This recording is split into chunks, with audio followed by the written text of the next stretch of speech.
Miss Brooks Loves Books, and I Don't, by Barbara Botner, illustrated by Michael Emberley.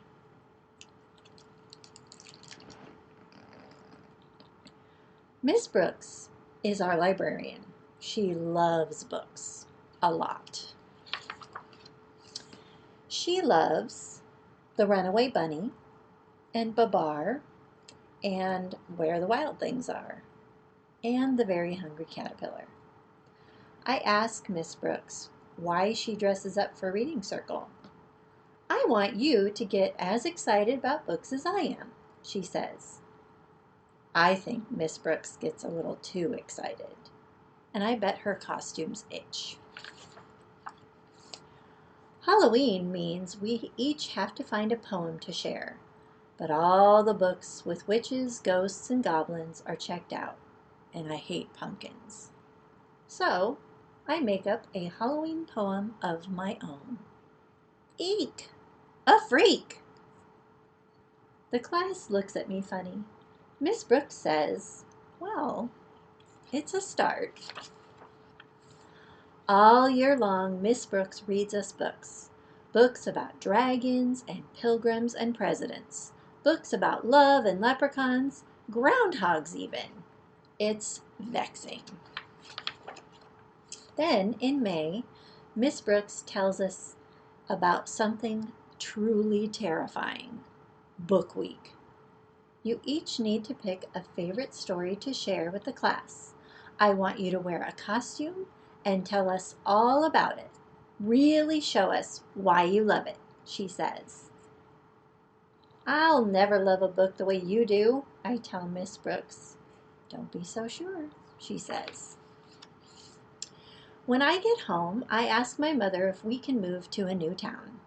My mother says, "There's a librarian in every town." I ask if she wants to do my assignment for me. "I've already been in the first grade," says my mother. Book Week, it says.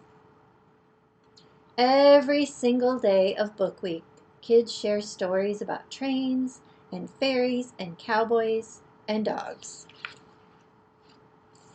When Miss Brooks asks what I think, I say, "Too flowery, too furry, too clickety, too yippity."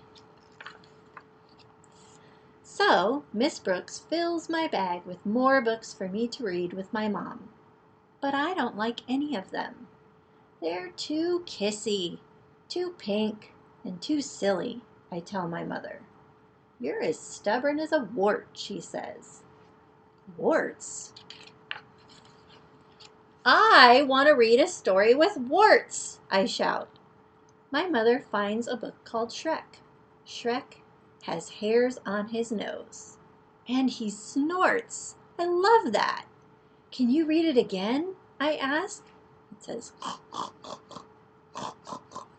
I love this book. I have to practice the words over and over, but my mother helps. Then we make an ogre costume. I make stick-on warts for the whole class.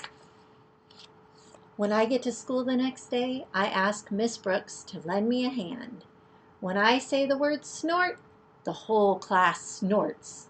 I explain why a stubborn, smelly, snorty ogre searching for a revolting bride makes me laugh. Miss Brooks says she's glad I found a book to love. She says that even ogres like me can find something funny and fantastic and appalling in the library. And that is the slimy truth. The end.